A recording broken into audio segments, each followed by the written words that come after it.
The sound of laughter still echoes in my mind. Not the warm kind that wraps around you like a blanket, but the sharp, cutting kind that slices right through your dignity. I can still see their faces, mouths open, heads thrown back, as my own grandson pointed at me and shouted those words that burned into my soul. "Grandma stinks, smelling of pee." I never thought my family could hurt me so deeply. Not after 67 years of living, loving, and sacrificing. Not after raising my son Bradley with every ounce of devotion I had. Not after welcoming Victoria into our family with open arms, despite her cold demeanor. Not after baking countless cookies for little Oliver and telling him bedtime stories until my voice grew hoarse. Yet there I sat at the Cornerstone restaurant, our usual Sunday gathering spot in Westbrook, Connecticut, surrounded by the family I thought was my safe harbor, feeling like a stranger, no worse, like an object of ridicule. Let me take you back to that evening. It was unusually warm for October, and I dressed carefully in my blue floral dress, the one Thomas, my husband of 45 years, always compliments me on. I'd spent extra time on my appearance, even applying the expensive perfume my friend Samantha had given me for my birthday. I wanted to look nice, because Bradley had mentioned he had news to share, and I suspected it might be about his promotion. The restaurant was bustling that night. The waitress, a young woman named Megan who knows us by name, had seated us at our regular corner table near the windows overlooking Maple Street. I remember noticing how the autumn leaves danced across the pavement outside, golden and free, while I sat rigid with anticipation. The conversation flowed as it usually did. Thomas talking about his garden, Bradley discussing work, Victoria interjecting with comments about their recent trip to Boston. Oliver was fidgety, playing with his silverware, occasionally whispering to his mother. I should have noticed the glances between them, the silent communication happening right before my eyes. But I was too busy enjoying the warmth of family, too trusting to see what was coming. The waitress had just cleared our appetizer plates when I noticed Victoria lean down to whisper in Oliver's ear. Her lips moved quickly, her eyes flickering toward me with a gleam that should have warned me. Oliver's eyes widened, then narrowed with mischief. Before I could register what was happening, he stood up on his chair, pointed directly at me, and shouted those words. "Grandma stinks, smelling of pee." The restaurant seemed to freeze for a split second before erupting. Bradley choked on his water, spraying droplets across the white tablecloth. Thomas's face flushed crimson, though whether from embarrassment or anger I couldn't tell. Victoria covered her mouth, but not before I caught the smile behind her fingers, and the couple at the next table turned to stare, their expressions a mixture of shock and pity. The humiliation washed over me in waves. My cheeks burned. My hands trembled as I placed my napkin on the table. I couldn't look at anyone, especially not Oliver, whose innocent face had become the weapon of my undoing. Instead, I stared at my half-eaten salad, the vinaigrette dressing pooling at the bottom of the plate like my dignity. "Oliver!" Bradley's voice finally broke the chorus of laughter, though his reprimand carried more amusement than actual disapproval. "That's not nice. Say sorry to Grandma." But the damage was done. The perfunctory sorry grandma that followed, clearly coached and utterly insincere, only twisted the knife deeper. "It's just a joke, Mom," Bradley added, reaching over to pat my hand. His touch felt foreign, as if the years of connection between us had suddenly dissolved. "Oliver's just being a kid." A kid doesn't come up with that kind of specific insult, I wanted to say. A kid repeats what he hears. I wanted to confront Victoria, whose smug expression told me everything I needed to know, but the words wouldn't come. Instead, I found myself doing something unexpected. I smiled. "Of course," I said, my voice steadier than I felt. "Boys will be boys." The conversation resumed, shifting quickly to Bradley's promotion news, as if my humiliation was merely an amusing interlude. No one noticed how I barely touched my entree when it arrived, or how I excused myself to the restroom twice, not because I needed to go, but because I needed to breathe, to compose myself away from their eyes. In the pristine bathroom of the Cornerstone, I stared at my reflection. The woman looking back at me seemed different, older perhaps, but also harder, Something had shifted inside me like tectonic plates beneath the earth's surface, silent but monumental. As I reapplied my lipstick, Coral Sunrise, the shade I've worn for decades, I made a decision. This would not stand. When I returned to the table, I played my part perfectly. I laughed at Thomas's jokes. I congratulated Bradley on his promotion. I complimented Victoria on her new haircut, though it did her angular face no favors. I even offered to take Oliver for ice cream the following weekend. I was the picture of a doting mother and grandmother, giving no indication of the storm brewing within me. On the drive home, Thomas tried to comfort me. "They didn't mean anything by it, Judy," he said, his eyes fixed on the road ahead. "Victoria probably just thought it would be funny." "Of course," I replied, gazing out the passenger window at the darkened houses we passed, each one filled with families and their private dynamics, their unseen hurts and alliances. It was very funny. Thomas glanced at me, perhaps catching something in my tone, but said nothing more. We drove the rest of the way in silence, the radio playing softly, some old Sinatra tune that reminded me of my father. Later that night, as Thomas's gentle snores filled our bedroom, I lay awake, replaying the incident. I thought about how Victoria had slowly been poisoning my relationship with my grandson over the years. The way she'd correct stories I told him. The way she'd schedule activities during times she knew I'd planned to see him. The subtle undermining that had finally culminated in public humiliation. What hurt the most wasn't just the cruel joke. It was the revelation that my family found it acceptable to laugh at my expense, to find humor in diminishing me. As the digital clock on my nightstand flipped to 3:17 a.m., a plan began to form in my mind. Not a vindictive one. I've never been that sort of person. But a plan that would teach them a lesson they wouldn't soon forget. A lesson about respect, about consequences, and about underestimating a woman who has lived long enough to know that revenge, when served properly, doesn't have to be cold at all. It can burn with the heat of revelation.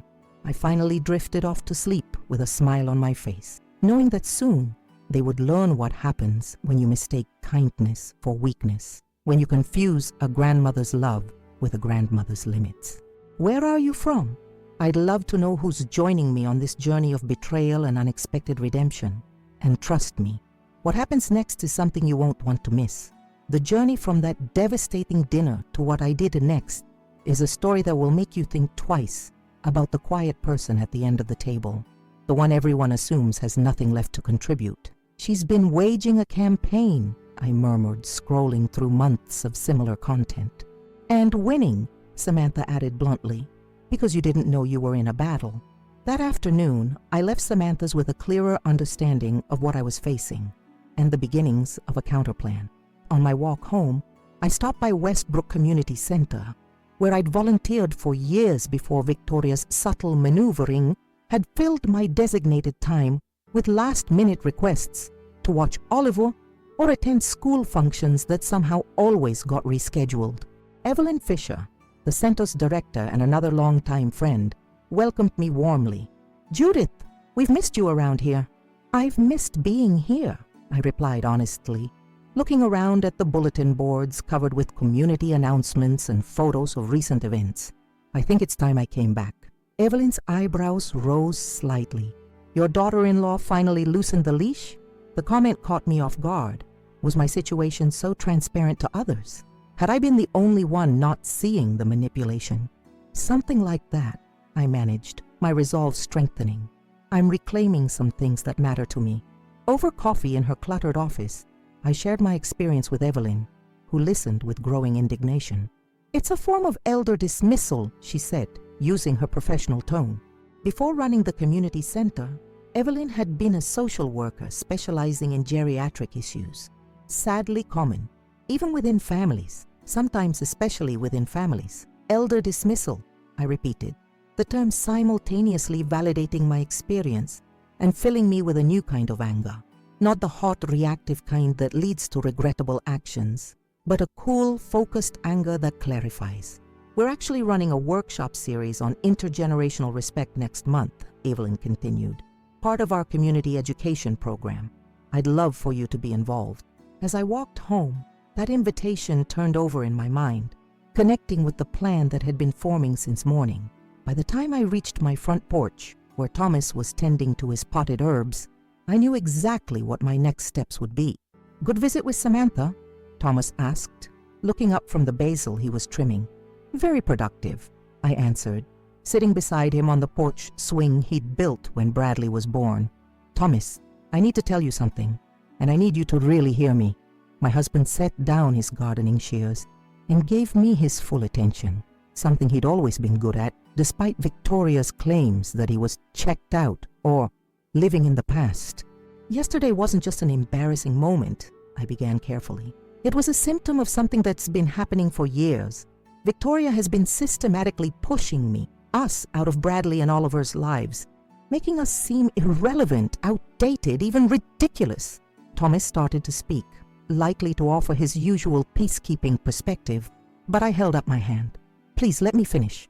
I've spent too long pretending not to notice, making excuses, prioritizing keeping the peace over my own dignity. That ends now."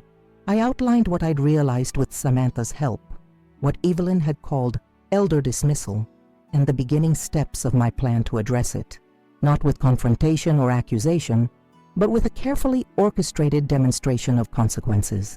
"I'm going to show them exactly what they're doing," I concluded, by reflecting it back to them. Not to hurt them, but to make them truly see. Thomas was quiet for a long moment after I finished speaking. The porch swing creaked gently as a breeze stirred the wind chimes hanging from the eaves, a wedding gift from my mother that had moved with us through 3 homes. "You know," he finally said, "I've always admired your kindness, Judy. The way you try to see the best in everyone, give them the benefit of the doubt. It's one of the reasons I fell in love with you all those years ago." He took my hand, his gardener's fingers rough against mine. "But sometimes kindness needs a backbone, and you've always had that too when it counts." His support meant everything. Though he might not take an active role in what was to come, confrontation wasn't in his nature. Knowing he understood and stood behind me gave me the final confirmation I needed. That evening, I made a series of phone calls to Richard Green, our neighbor who'd been at the restaurant and witnessed the incident firsthand, to Dr. Patricia Morgan, my physician who had recently started a seniors advocacy program at her practice, to Henry Jenkins, a retired lawyer and friend who'd helped us with our wills years ago. Each conversation built another piece of the foundation for what I was planning, a lesson in consequences that would unfold slowly, deliberately, and with precision. When Bradley called the next day, his voice overly cheerful in the way it always was when he was feeling guilty, I was ready. "Mom, just checking in. Making sure you're okay after, Oliver's little joke yesterday." "I'm absolutely fine, Bradley," I replied, my voice warm but with a new undertone that seemed to catch him off guard. In fact, I've been thinking about family a lot since then, about what we teach the next generation through our actions, not just our words. There was an uncomfortable pause before he responded. "Right. Yeah, that's important. I'm glad you agree. I'll see you at Sunday dinner next week?" "Of course," he said, sounding slightly confused by my equanimity. "Victoria's making her special lasagna." "Perfect," I replied. "I'm looking forward to it." After hanging up, I opened my notebook and wrote down the date. Phase 1 was beginning. By the time Thomas's 70th birthday arrived in 3 months, everything would be in place for the lesson they would never forget. As I closed the notebook, I caught sight of the family photo on my desk. Bradley's high school graduation, his arms around Thomas and me, all of us beaming with pride and possibility. I touched the frame gently. "We'll find our way back," I promised the smiling faces. "But first, some things need to change." The following Sunday arrived faster than I expected. As Thomas and I drove to Bradley and Victoria's modern suburban home, I felt a curious calm settle over me, the kind of tranquility that comes not from surrender but from certainty of purpose. "You're quiet today," Thomas observed, navigating the familiar streets of our town. "I'm preparing," I replied simply. My handbag contained a small notebook and a pen, seemingly innocent items that would become tools in my carefully orchestrated plan. Bradley and Victoria's house always struck me as more of a showpiece than a home. The stark white exterior, minimalist landscaping, and towering glass entrance made it look like something from an architectural magazine rather than a place where a child grew up. I often wondered if Oliver would have warm memories of this place when he grew older, or if he'd remember it as a pristine museum where touching was discouraged. Victoria answered the door in a crisp linen dress, her smile as practiced as a television host's. "Right on time," she greeted, air-kissing my cheek without making contact. "Bradley's just opening wine." The dinner proceeded much as usual. Victoria served her lasagna, which everyone praised effusively despite it being rather bland, something no one but me seemed willing to acknowledge. Bradley talked about his work, Thomas discussed his garden, and Oliver fidgeted, clearly bored by adult conversation. What was different was my approach. Instead of filling uncomfortable silences, I simply observed. I noticed how Victoria subtly redirected conversations when I began to speak. I watched how she glanced at Bradley whenever I shared an anecdote about his childhood, as if prompting him to cut me short. Most tellingly, I saw how she whispered to Oliver whenever he showed genuine interest in something I said. When dessert was served, a store-bought tiramisu that Victoria presented as if she'd crafted it herself, I excused myself to use the restroom. Instead of going directly there, I slipped into Bradley's home office and made a quick call to Samantha. "Phase 1 is in progress," I whispered, checking to ensure no one was coming down the hallway. "They're behaving exactly as expected." "Take notes," Samantha urged. "Document everything." Back at the table, I did just that. When Victoria made a pointed comment about seniors who refuse to adapt to modern parenting styles, I nodded pleasantly and later jotted it down in my notebook while pretending to check my shopping list. When she directed Oliver to show Grandma how to use your tablet with a condescending wink, I accepted the device with exaggerated confusion, all while mentally recording the interaction. The following morning, I met Richard at Westbrook Coffee Shop, a cozy establishment that had been serving our community for decades. Richard had been a journalism professor before retirement and retained both a sharp eye for detail and a healthy skepticism that made him the perfect ally. "So, you're building a case," he said after I explained my project, stirring his black coffee thoughtfully. His silver hair and beard gave him the appearance of a distinguished academic, which he very much was. "Not for confrontation," I clarified. "For reflection. I want to hold up a mirror, not point an accusing finger." Richard nodded slowly. "Smart approach. People get defensive when accused, but can't deny their own reflection." He leaned forward, his voice lowering conspiratorially. "Have you considered recording some of these interactions?" The idea had crossed my mind, but I dismissed it as too invasive. Richard, however, made a compelling case. "Not secretly. That would be unethical and possibly illegal. But there are ways to document interactions openly. For instance, I could help you set up a project where you're officially collecting family stories for posterity." His fingers made air quotes around the phrase. "It would give you legitimate reason to have recording equipment present during family gatherings." The suggestion was brilliant in its simplicity. It aligned perfectly with my desire not to deceive, but to reveal truth through strategic transparency. Over the next 2 weeks, Richard helped me develop what we called the Wilson Family Legacy Project. I purchased a small digital recorder and learned to use it properly. We created a simple letterhead and formal project description that framed the initiative as a way to preserve family memories and wisdom for future generations. My first official recording session was with Thomas in our living room. The genuine warmth and respect in his reminiscences about our early marriage, Bradley's childhood, and our life together provided a stark contrast to what I anticipated from Victoria and Bradley. When I called my son to invite him and his family to participate, his reaction was telling. "A family history project?" Bradley sounded both surprised and slightly suspicious. "That's different for you, Mom." "Age has made me sentimental," I replied, the half-truth coming easily. "I realized I want Oliver to know his family history, the stories and values that shaped his father and grandfather. I'll have to check with Victoria," he said automatically. "Her schedule is pretty packed with charity board meetings this month." "Of course," I agreed pleasantly. "It's important work she's doing. Just let me know when might be convenient." 3 days later, Bradley called back with a narrow window of availability, 30 minutes on a Tuesday evening. Not ideal, but enough to set things in motion. When they arrived, Victoria immediately took control, rearranging the living room seating to create what she called better feng shui for conversation. I allowed this, watching as she positioned herself prominently while placing me slightly in shadow. The recorder sat on the coffee table between us, its small red light a constant reminder of our words' permanence. I began with simple questions about family traditions and memories. Bradley responded with genuine nostalgia to questions about his childhood Christmases and summer vacations at Lake Winnipesaukee. But each time his reminiscences painted me in a positive light.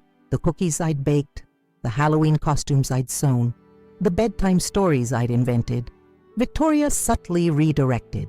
"Those were different times," she would interject. "Parenting has evolved so much since then, hasn't it? We know so much more about childhood development now." Or, "Oliver prefers our new traditions, don't you, sweetie? Grandma's ways are nice, but a bit old-fashioned for today's kids." Each comment was delivered with a smile that never reached her eyes, each designed to diminish without appearing overtly disrespectful.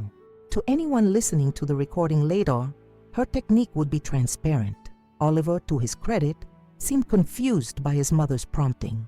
At one point, when asked about favorite memories with grandparents, he started to mention our cookie baking sessions, only to be interrupted by Victoria.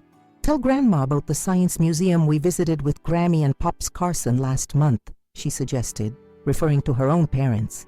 The session ended with Victoria checking her watch and announcing they needed to leave for Oliver's enrichment program, something I'd never heard mentioned before.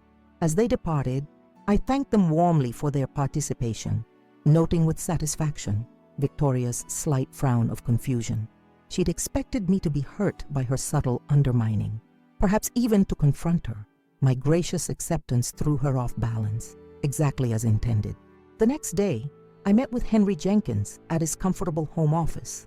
Henry had been a friend since our children attended the same elementary school, and his legal expertise had guided us through various life stages. Now in his 70s, he maintained a small practice focusing on elder law and family mediation. "I've reviewed the materials you sent," he said, gesturing to the folder containing transcripts of Sunday dinner conversations and the family history recording. "You've been very thorough, Judith." "I need to be," I replied. "This isn't about revenge. It's about restoration, of dignity, of respect, of proper family dynamics." Henry nodded, understanding immediately. "And you want to know your legal options?" "Not for litigation," I clarified quickly, "but for protection. If my plan works as intended, there may be pushback. I need to know where I stand." Over the next hour, Henry outlined various considerations, from estate planning modifications to establishing boundaries through properly documented communications. He suggested creating a family communication agreement, a document that would establish mutual expectations for respectful interaction. "It sounds formal," he acknowledged, seeing my hesitation. "But sometimes formality provides necessary structure when emotional relationships have become unbalanced." As I left Henry's office, another piece of my plan solidified. I wasn't just documenting disrespect, I was creating a framework for its remedy. My next stop was Dr. Morgan's medical office. Patricia Morgan had been my physician for 15 years, a competent professional who had recently expanded her practice to include a focus on senior wellness and dignity. "What you're describing is unfortunately common," she said after hearing an abbreviated version of recent events. "Elder dismissal, as Evelyn aptly named it, has both psychological and physiological impacts. It can actually affect health outcomes." "I'm not sick," I clarified. "At least not physically." "No, but preventive care includes addressing factors that could impact future well-being," she countered, "including family dynamics that undermine your sense of self-worth and purpose." Dr. Morgan suggested I join her newly formed senior advocacy group, which met monthly to discuss navigating family relationships, healthcare decisions, and maintaining independence. The suggestion aligned perfectly with my evolving plan. By mid-November, 1 month after the restaurant incident, I had established a routine that subtly shifted family dynamics. I attended Dr. Morgan's advocacy group and volunteered at the community center twice weekly. I continued the Family Legacy Project, scheduling sessions with extended family members and friends who had known Bradley growing up. I maintained cordial but slightly distant relations with Victoria, never confronting her directly, but no longer accommodating her dismissive behavior. Most importantly, I began spending one-on-one time with Oliver outside of Victoria's orchestration. I picked him up from school one afternoon when Victoria had a scheduling conflict with her tennis group, and instead of following her detailed instructions for his afternoon routine, I took him to Maple Street Park. There, sitting on a bench while Oliver explored the playground, I began telling him stories, not the sanitized versions of family history that Victoria preferred, but real stories about his father's childhood mischief, about my own parents and their journey to America from Scotland, about the values and experiences that had shaped our family. "Why doesn't Mom like these stories?" Oliver asked perceptively, dangling upside down from the monkey bars. The question caught me off guard with its directness. Children often see more than adults give them credit for. "Sometimes," I said carefully, "people are afraid of things they don't control. Stories from before they were part of the family might feel that way to your mom." Oliver considered this with the serious concentration only an 8-year-old can muster. "That's silly," he finally declared. "Stories are just stories. They don't change whose family now." Out of the mouths of babes, I thought. If only Victoria could embrace that wisdom. When I returned Oliver to their house, Victoria was waiting with thin-lipped disapproval. "You're late," she said, checking her watch pointedly. "His routine is completely disrupted now." "We had a wonderful afternoon," I replied serenely. "Oliver wanted to hear about when his dad was his age. Did you know Bradley once jumped off this very same monkey bars and broke his arm? Oliver found that fascinating." Victoria's expression tightened further. "Perhaps next time you could stick to the schedule I provided. Oliver needs structure, not nostalgia." "Balance is important," I responded, my voice gentle but firm. "History and structure both have their place." As I drove home, I realized Victoria would likely redouble her efforts to limit my time with Oliver, but it didn't matter. Seeds had been planted, in Oliver's mind, in my own confidence, and in the documentation that continued to grow. 2 weeks later, at Samantha's cottage, we reviewed the progress of what we now called Operation Mirror. "You've been impressively methodical," Samantha said, looking through the notebooks and recordings I'd accumulated. "But what's the end game?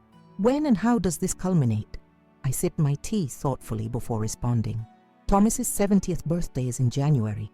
Bradley and Victoria expect to host a small dinner at their house, probably another opportunity for Victoria to showcase her modern approach while minimizing our traditions. And you're going to let that happen?" Samantha's eyebrows rose skeptically. "No," I replied with newfound confidence. "I'm going to host a proper celebration, here, in our home, with all our friends and family present. And during that celebration, the mirror will be fully revealed." As December arrived, bringing with it holiday preparations and increased family interactions, my plan continued to develop.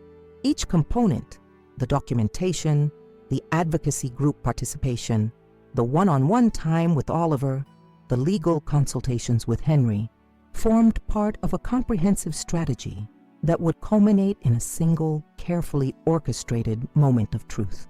Not revenge, I reminded myself daily.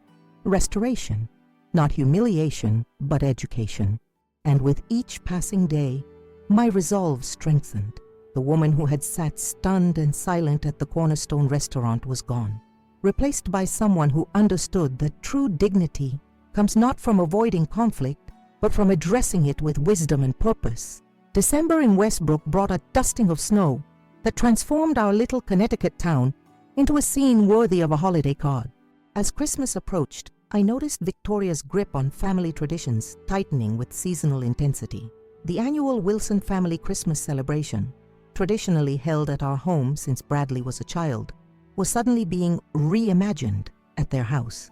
"We thought it would be easier for everyone," Bradley explained over the phone, the rehearsed quality of his words betraying Victoria's authorship. "With Oliver's Christmas pageant the night before, and all the presents already at our place." "Of course," I replied, keeping my voice neutral. "Whatever works best for the family." This concession was strategic, not submissive. I'd learned to pick my battles, and Christmas wasn't the hill I'd chosen. January's birthday celebration would be my moment. When Christmas Day arrived, Thomas and I arrived at Bradley and Victoria's house precisely at the requested time of 2 p.m. Not a minute earlier, despite my lifelong habit of arriving early to help with preparations. We carried tastefully wrapped gifts and a homemade cranberry cake that I knew Oliver loved, despite Victoria's attempts to cultivate his preference for store-bought desserts. Their home had been transformed into what Victoria undoubtedly considered a sophisticated holiday showcase. The tree was decorated in a monochromatic silver and white theme, with no handmade ornaments or sentimental heirlooms in sight. Soft jazz versions of Christmas classics played from hidden speakers, replacing the traditional carols that had once been our family's soundtrack. "What do you think?" Victoria gestured around the room, her tone suggesting only one acceptable answer. "It's certainly striking," I replied honestly. "Very coordinated." A flicker of annoyance crossed her face at my measured response. She'd been hoping either for gushing praise or obvious disapproval. Either would have placed her in the superior position. My neutrality denied her both satisfactions. Oliver bounded down the stairs moments later, his genuine joy at seeing us a stark contrast to his mother's calculated hospitality. "Grandma! Grandpa!" He hugged us both tightly. "Did you bring your cake? Mom said you might not, so she bought one from Whole Foods, but I told her yours is better." Victoria's smile tightened almost imperceptibly. "Oliver, remember what we discussed about comparing people? It isn't polite." "I'm not comparing people," Oliver replied with 8-year-old logic. "Just cakes, and Grandma's is better." I suppressed a smile as Victoria smoothly changed the subject, directing us to the meticulously arranged appetizer spread in the dining room. Throughout the afternoon, I maintained my new approach, pleasant but observant, engaged but not desperate for approval. I noticed how Victoria controlled the gift-opening process, directing which presents should be opened when subtly ensuring that her parents' gifts, delivered by courier as they were spending the holidays in Aspen, were opened before ours. When Oliver unwrapped my gift, a handcrafted wooden box containing a collection of small treasures, including a compass that had belonged to his great-grandfather, polished stones from Lake Winnipesaukee, where his father had spent childhood summers, and a journal for recording his own adventures. His face lit with genuine wonder. "This is so cool," he exclaimed, examining each item carefully. "Dad, was this really your grandfather's compass?" Before Bradley could answer, Victoria interjected. "What an interesting collection, Judith, though perhaps a bit old-fashioned for a boy who already has a GPS on his tablet." Her laugh suggested she was joking, but the dismissal was clear. "Sometimes old-fashioned things have special value," I replied calmly, "like stories and traditions that connect us to where we came from." Victoria's eyes narrowed slightly, perhaps sensing something different in my tone. Not the hurt or defensiveness she'd come to expect, but a quiet confidence that was new. As we drove home that evening, Thomas reached over and squeezed my hand. "You handled that beautifully," he said. "Whatever you're planning for January, I'm completely behind you." His support warmed me more than any Christmas fire could have. In the weeks that followed, I focused on finalizing the details of Thomas's birthday celebration, a project that had evolved from a simple party into what I now thought of as a gentle reckoning. The first challenge was securing the date. As expected, Victoria had already begun making suggestions about hosting a small, elegant dinner at their house. "Actually," I said during our post-Christmas phone call, "we've already made arrangements. The community center has offered their gathering space, and many of our old friends have confirmed they can attend." This wasn't entirely true yet, but it soon would be. "The community center?" Victoria's voice conveyed barely concealed disdain. "That's hardly appropriate for an important milestone birthday, and January weather can be so unpredictable for seniors driving at night." The casual ageism in her comment strengthened my resolve. "We've managed to navigate winter weather for nearly 7 decades, Victoria. I believe we can handle one more evening." After a pause, she acquiesced with poor grace. "Well, if you've already made arrangements, though I wish you'd consulted us first." The following day, I met with Evelyn at the community center to actually book the space. The large gathering room with its warm wooden floors and wall of windows overlooking the town square would be perfect for what I had in mind. "We'll waive the usual fee," Evelyn insisted. "Consider it the center's gift to Thomas. He's volunteered countless hours maintaining our garden over the years. Together, we sketched a floor plan that would accommodate approximately 40 guests, family, friends, and key community members who had known Thomas and me throughout our decades in Westbrook. The layout included a small stage area where I would present what I was now calling the Wilson Family Values presentation. Next, I visited Henry Jenkins again, this time with a more specific request. I'd like to establish a foundation, I explained, sitting in the comfortable leather chair across from his desk. Nothing elaborate, just a simple structure to formalize some charitable giving I plan to do.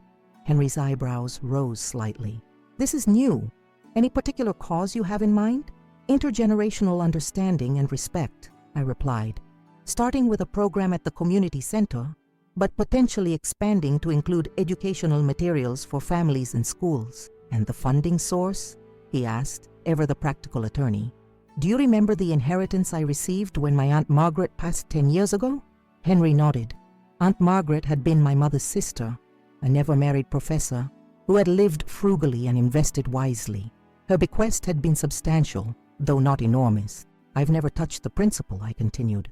Thomas and I agreed to save it for something meaningful. I think I've found that purpose. Over the next hour, Henry outlined the steps needed to establish what would become the Wilson Family Respect Foundation.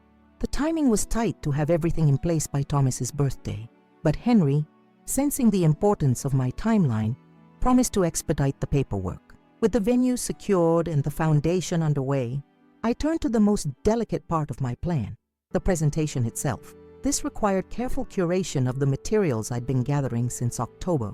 Recordings, notes, photographs, and stories that, when presented together, would create an undeniable reflection of our family dynamics. Samantha and Richard both helped with this process, offering perspective and editorial judgment as I selected which examples to include.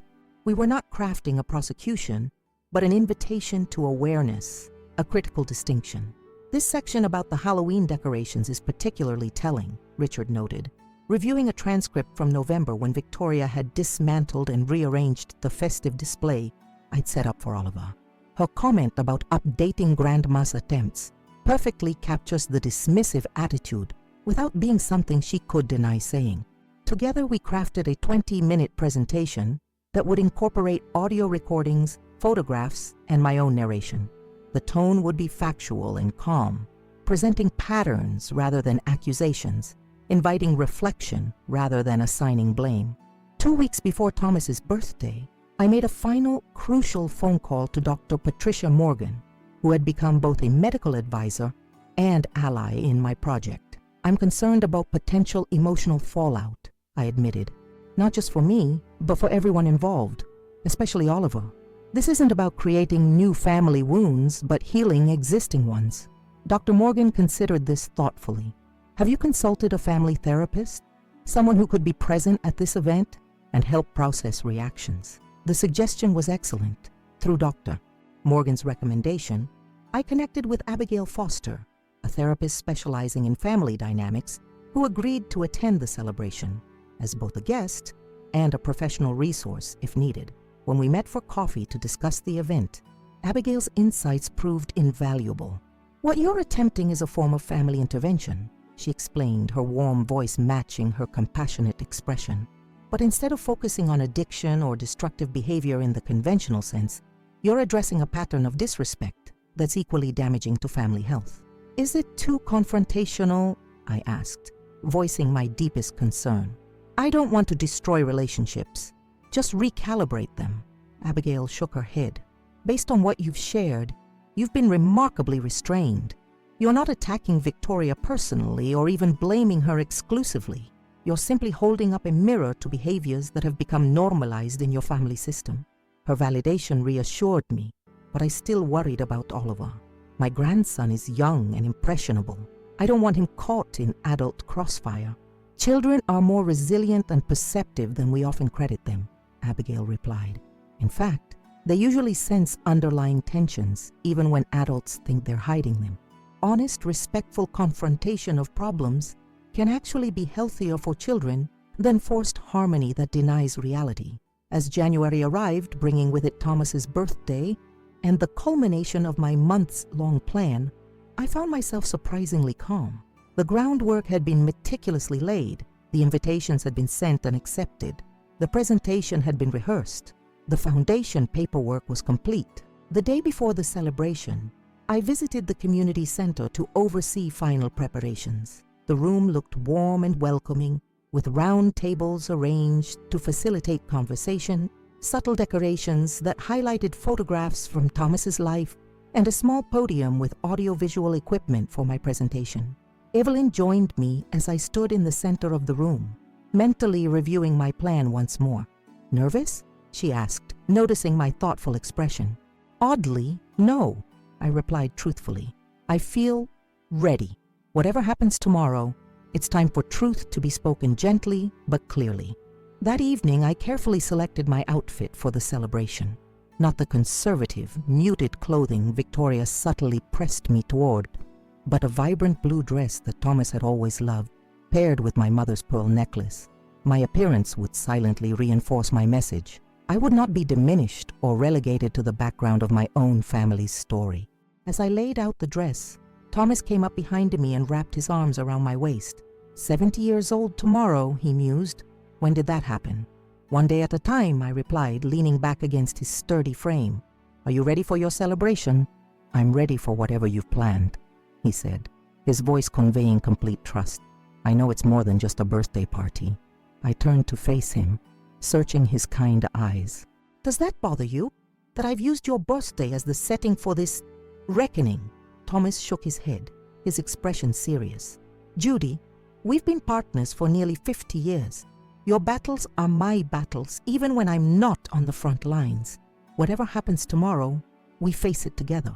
I slept soundly that night, without the anxiety that had often interrupted my rest since October. The morning of Thomas's birthday dawned clear and cold, with winter sunshine casting long shadows across fresh snow. After a quiet breakfast, where Thomas opened his gift from me, a rare first edition of his favorite poet, we began preparing for the evening ahead. By 5:30 p.m., we were at the community center, greeting early arrivals, including Samantha, Richard, Henry, and Dr. Morgan, all key players in my carefully orchestrated plan. By 6, the room was filling with friends and neighbors, creating the warm, supportive atmosphere I had hoped for. At 6:15, Bradley, Victoria, and Oliver arrived. Victoria's expression as she surveyed the gathering, far larger and more varied than the intimate family dinner she had envisioned, shifted from surprise to barely concealed displeasure. "I had no idea you were planning something this extensive," she commented, her tone suggesting both criticism and feeling excluded. "Thomas has touched many lives in 70 years, I replied simply. They wanted to celebrate with him. Oliver, meanwhile, was delighted by the festive atmosphere and the presence of several of his school friends, children of our younger friends, who I had specifically included in the guest list. By 6:30, all 40 guests had arrived, creating a lively cross-section of our community, from Thomas's former colleagues to my book club members, from Bradley's childhood friends to community leaders who had worked with us on various projects over the decades. Conspicuously present were also 5 members of Dr. Morgan's senior advocacy group, their attendance a silent statement about the value and wisdom of older voices. Dinner was served buffet style, a deliberate choice that allowed for mingling and conversation, rather than Victoria's preferred formal seating that invariably separated me from meaningful interactions with Oliver or Bradley. The menu featured favorite recipes, contributed by friends, each labeled with the provider's name and a brief story connecting the dish to Thomas, another way of weaving community and history together in celebration.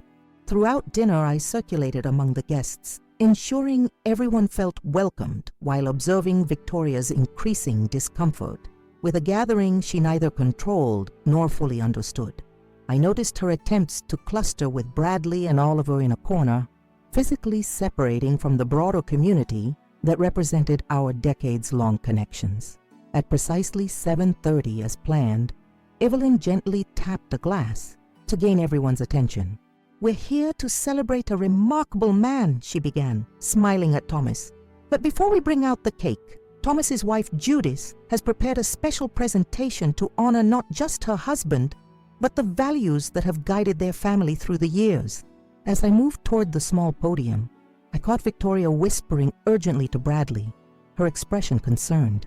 For a brief moment, I wondered if I should abort my plan, take the easier path of continued accommodation.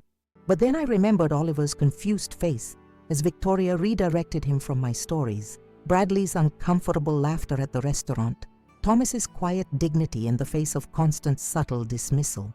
No, I thought, resolutely. Some lessons must be taught with clarity and purpose. With steady hands, I arranged my notes, adjusted the microphone, and smiled at the gathered faces, friends and family united in one room, waiting to hear what this usually reserved grandmother had to say. The moment of truth had arrived. I approached the podium with a strange sense of calm. The room quieted as I adjusted the microphone, the soft feedback echoing momentarily before settling into silence. I looked out at the faces before me, friends who had walked alongside Thomas and me through decades of life, new acquaintances who had become allies in recent months, and of course my family. Victoria's expression was a carefully controlled mask of polite attention, though I could see tension in how she gripped her water glass. Bradley looked curious, but slightly nervous, perhaps sensing that this was no ordinary birthday tribute. And Thomas, dear patient Thomas, watched me with quiet confidence, his eyes communicating unwavering support. "Thank you all for coming tonight to celebrate my husband's 70th birthday," I began, my voice steadier than I'd expected. 70 years represents a remarkable journey, one filled with experiences that shape us, teach us, and ultimately define what matters most. I clicked the remote to display the first slide on the screen behind me, a black and white photograph of Thomas as a young boy with his parents. Thomas grew up in a family that valued respect across generations. His grandmother lived with them until he was 16, and he often speaks of how his parents sought her wisdom, honored her experiences, and ensured she remained an integral part of their family fabric. Several slides followed, showing Thomas through various stages of life, always in connection with both older and younger generations. I narrated briefly, establishing the theme of intergenerational respect without yet revealing my true purpose. When we married and started our own family, we hope to continue this tradition of honoring each person's place in the family story, recognizing that wisdom flows in all directions, but that experience deserves acknowledgement. The next slide showed Bradley as a child, sitting on his grandfather's knee while I stood beside them, all of us laughing at some forgotten joke. Our son Bradley grew up surrounded by multiple generations, learning from their stories and developing a rich understanding of his place in our family's continuing narrative. I paused, taking a slow breath before transitioning to the heart of my presentation.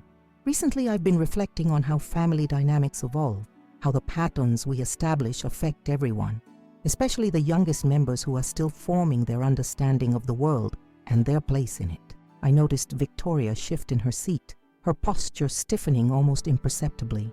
Oliver, sitting between his parents, looked up with innocent interest. 3 months ago, something happened that became a catalyst for these reflections. I continued, my voice gentle but clear. During a family dinner at the Cornerstone restaurant, our grandson Oliver made a comment that, while seemingly small, revealed larger patterns in how we relate to each other across generations. I deliberately avoided repeating the hurtful comment about me smelling of urine. There was no need to embarrass Oliver by quoting it directly. This wasn't about shame, but awareness. What struck me wasn't the comment itself. Children repeat what they hear and observe, but rather what it represented, a gradual erosion of respect that had been occurring so subtly that we'd all become accustomed to it. I clicked to the next slide, which displayed a simple graph showing instances of interruption, dismissal, and redirection I documented over 2 months of family gatherings. No names were attached to the data, just objective measurements of behaviors. Instead of reacting emotionally, I decided to observe our interactions more carefully. Over several months, I documented patterns in how we speak to each other, how we value each other's contributions, and how we either honor or dismiss each other's experiences. Richard, sitting near the front, nodded encouragingly.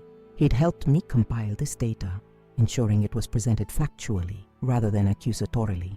What emerged was clear evidence of what gerontologists call elder dismissal, a pattern where older family members' contributions are systematically devalued, their stories interrupted, their preferences overridden, and their dignity subtly undermined. I clicked to show several anonymized transcript excerpts, conversations where my comments had been redirected, my stories cut short, my preferences overruled. Again, no names were attached, but Victoria's techniques were unmistakable to anyone who had witnessed our interactions. These patterns affect everyone in a family system, not just the person being dismissed. When a child observes an elder being treated as irrelevant or outdated, they absorb powerful lessons about human value and dignity.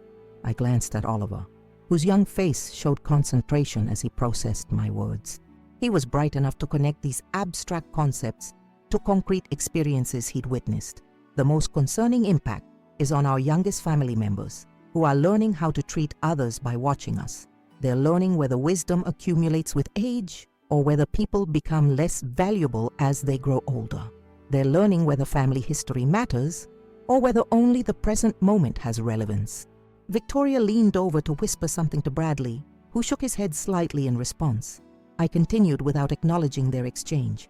This isn't about assigning blame, I emphasized, making eye contact with various guests. We all participate in family dynamics, often unconsciously repeating patterns we ourselves experienced or reacting to our own insecurities. This is about bringing awareness to behaviors that harm our collective well-being. I clicked to a slide showing a photograph of Oliver as a toddler, surrounded by both sets of grandparents, a rare moment of family unity captured 3 years earlier. What matters most is what happens next, how we choose to move forward with this awareness. I set down the remote and stepped away from the podium, wanting to speak more directly without the barrier of technology between us. This is why, in honor of Thomas's 70th birthday and his lifelong commitment to family values, I'm announcing the establishment of the Wilson Family Respect Foundation. Murmurs of surprise rippled through the room. Henry Jenkins smiled knowingly from his seat near the back. This foundation, initially funded with $50,000 from my personal inheritance, will support programs promoting intergenerational respect and communication. Its first project will be a series of workshops at Westbrook Community Center, creating space for families to explore healthy patterns of interaction across generations. I could see shock registering on Victoria's face. Shock that I had access to such funds. Shock at the public nature of this announcement. Shock that her mother-in-law, whom she had dismissed as irrelevant, had orchestrated something of this magnitude. Additionally, the foundation will develop educational materials for schools, helping children understand the value of older community members and the importance of treating everyone with dignity regardless of age. I nodded toward Dr. Morgan, who would be instrumental in developing these materials. This initiative isn't just about older adults. It's about creating family and community systems where everyone is valued, where wisdom is recognized regardless of its source, and where respect flows in all directions. I paused, allowing my words to settle in the room. The silence held a weight, a collective processing of what I was really saying beneath the formal announcement. Now I'd like to share something personal, I continued, my voice softening. Over the past 3 months, some of you may have noticed changes in my behavior. Instances where I seemed more forgetful, more confused, less capable of managing simple tasks. Victoria's eyes widened slightly. I knew she had commented to several people about my declining cognitive function, using my apparent confusion to further justify dismissing my input. Those changes were deliberate, a conscious choice to demonstrate how being treated as incompetent often creates the very incompetence others expect to see. When we're constantly interrupted, corrected, and dismissed, we begin to doubt ourselves. We withdraw. We fulfill the diminished expectations others have set for us. I made direct eye contact with Victoria for the first time during my presentation. Not with anger or accusation, but with calm clarity. This wasn't deception, but education. A lived demonstration of how treating people as less capable often creates a self-fulfilling prophecy. It reveals how quickly we can undermine someone's confidence and contribution through subtle, even unintentional behaviors. Bradley shifted uncomfortably in his chair, perhaps recognizing his own participation in this pattern. Oliver looked between his parents and me, his young mind clearly working to process the unspoken currents flowing through the room.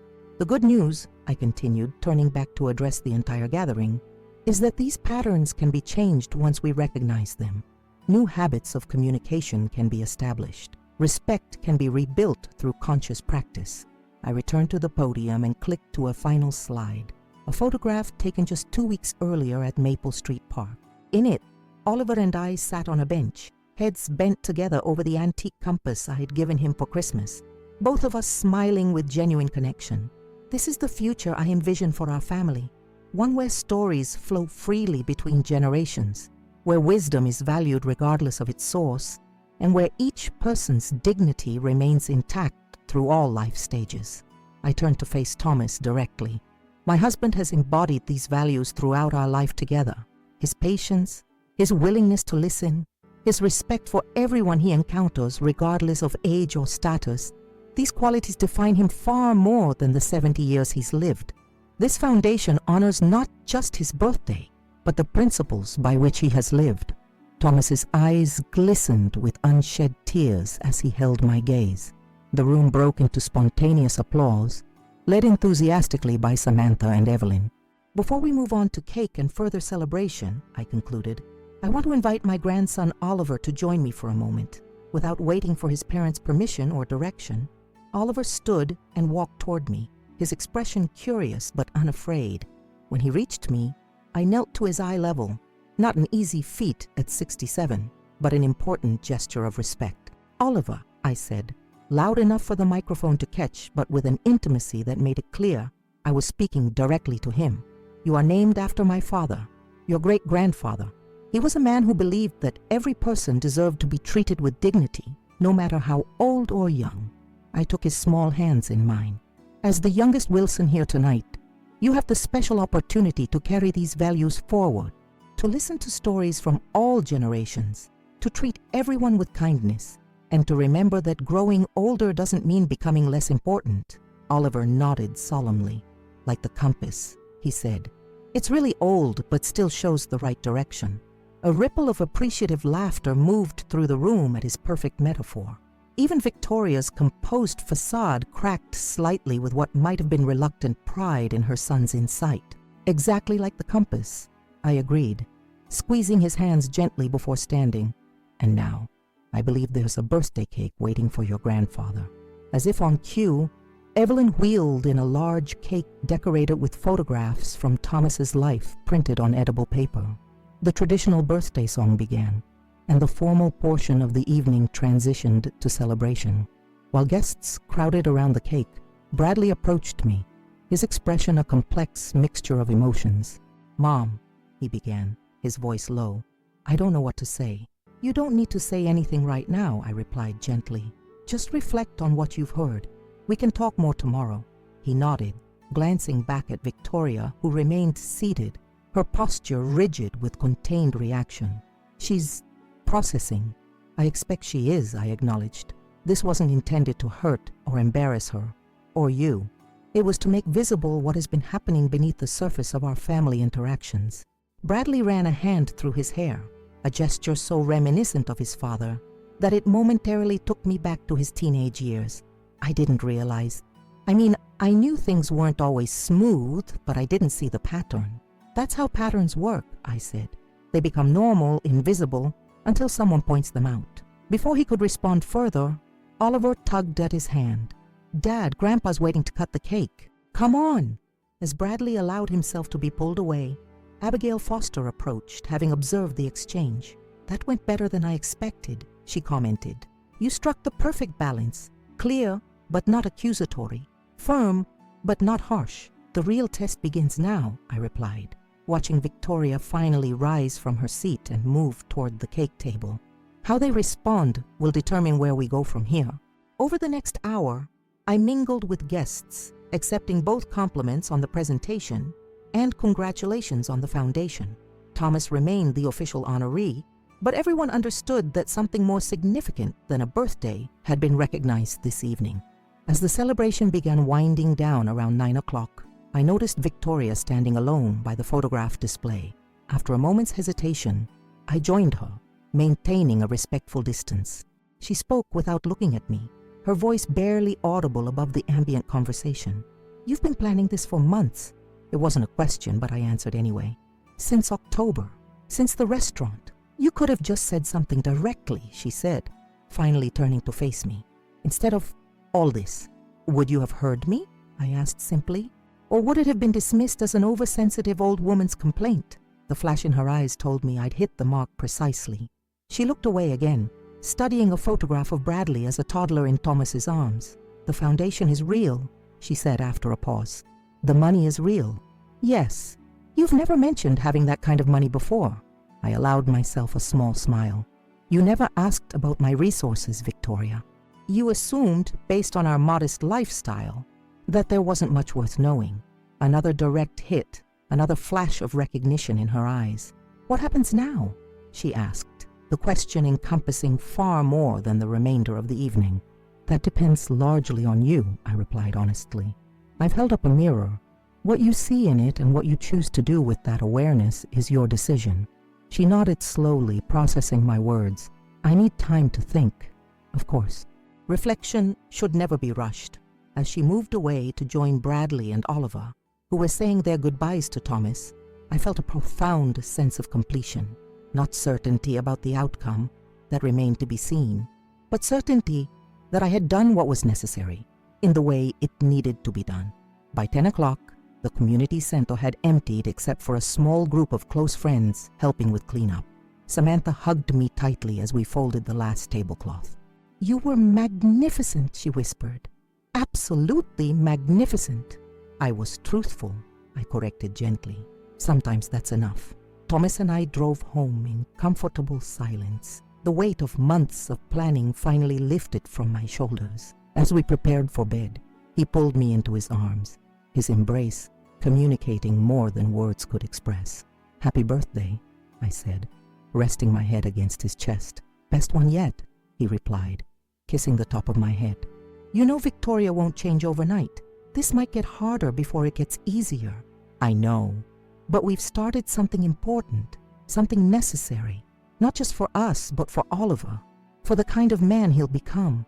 As I drifted towards sleep that night, I reflected on the journey from that humiliating moment at the cornerstone to this evening's truth-telling. The pain of that public mockery had transformed into purpose, into action that might ripple beyond our family to touch others facing similar dynamics. I had no illusions that one presentation would instantly reshape years of established patterns. Victoria might resist, Bradley might waver, complications would certainly arise.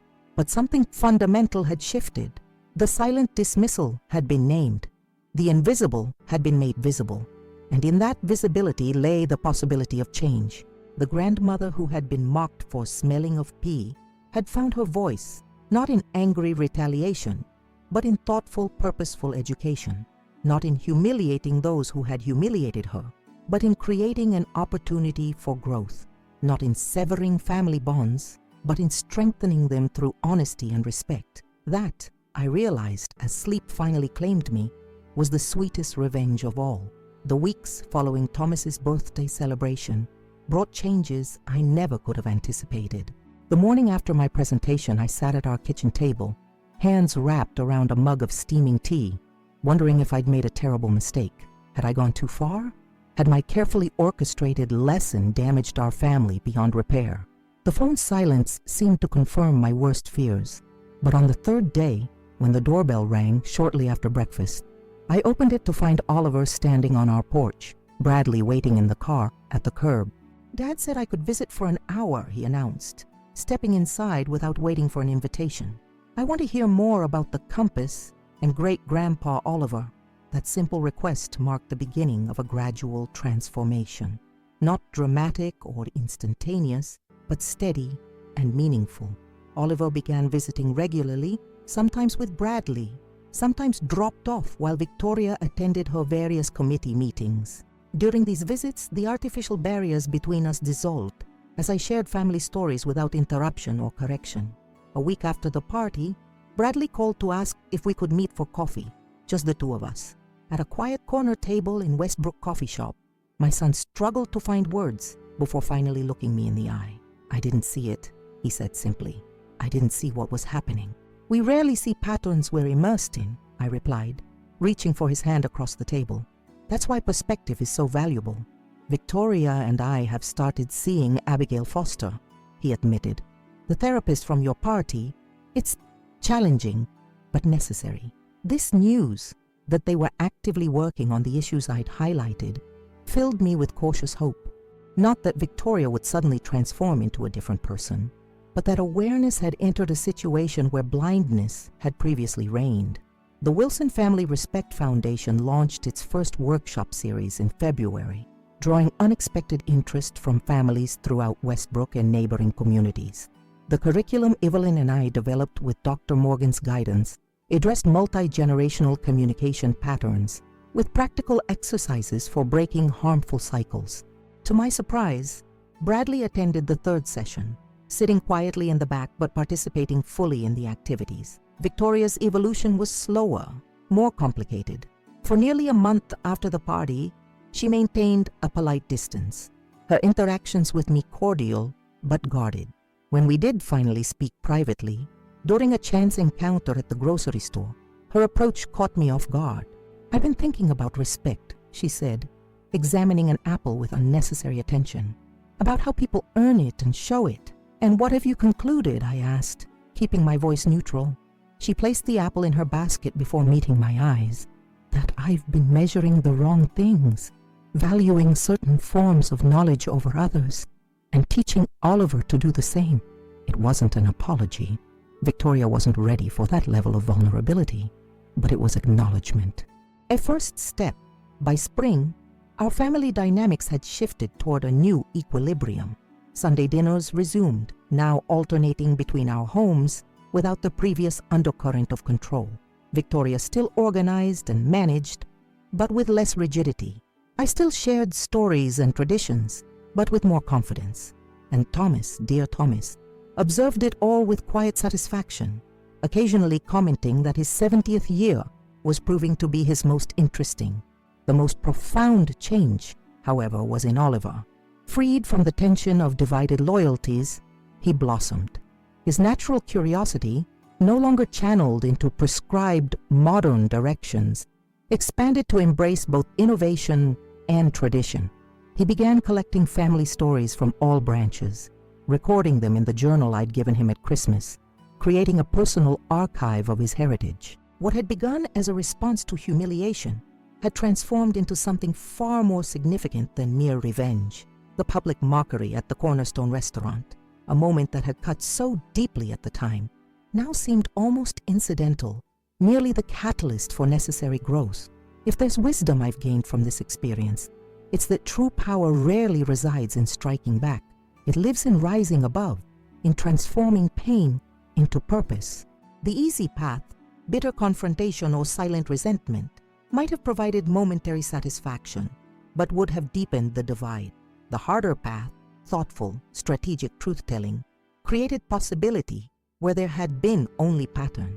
I'm sharing this story today because I believe many of you have experienced similar moments, times when someone's words or actions diminished you, when your value was questioned because of your age, when younger generations dismissed your relevance. Perhaps you're navigating complicated family dynamics right now, walking the tightrope between asserting your dignity and maintaining precious relationships. You are not alone in these struggles. Every family contains these tensions, these unspoken negotiations about power, respect, and place. The question isn't whether these challenges will arise, but how we choose to address them when they do. If my story has resonated with you, if you found yourself nodding in recognition or contemplating your own family patterns, I ask you to take 3 actions that will help spread these important messages to others facing similar situations. First, please subscribe to the Revenge Expected channel. Each week, we share real stories like mine, experiences of people who have found constructive, dignified responses to disrespect and dismissal. By subscribing, you'll join a community of individuals committed to reclaiming their voice while preserving meaningful relationships. Second, take a moment to like this video and leave a comment sharing your own experience with intergenerational dynamics. How have you handled situations where your wisdom was dismissed? What strategies have worked in your family to foster mutual respect across generations? Your insights may provide exactly the guidance someone else needs in their own journey. Creating these videos requires significant time and resources, from research to production to the courage it takes for people like me to share vulnerable personal experiences. If you found value in today's story and want to support more content like this, please consider using the Super Thanks feature to contribute financially. Even a small donation helps cover the costs of bringing you daily videos that address these critical but often unspoken family dynamics. Remember, the most powerful response to disrespect isn't loudly demanding recognition. It's quietly demonstrating your undeniable value in ways that cannot be ignored. It's replacing reaction with strategic action. It's understanding that true revenge isn't about getting even, but about rising above, about turning painful moments into opportunities for growth and transformation. The grandmother who was mocked at a family dinner didn't just get angry, she got purposeful. She didn't just feel hurt, she created change. And in doing so, she reclaimed not just her dignity, but her rightful place in the family narrative. I invite you to explore the other videos on this channel, each offering unique perspectives on navigating complex relationship challenges with wisdom and grace. From workplace dismissal to friendship betrayals to family power struggles, these stories share a common thread: the triumph of thoughtful response over impulsive reaction. Thank you for accompanying me on this journey from humiliation to healing, from pain to purpose. By sharing our stories, by speaking truth with clarity and compassion, we create ripples that extend far beyond our individual experience. We remind each other that age brings not irrelevance, but invaluable perspective, not weakness, but a unique form of strength that comes only through living fully through many seasons of life.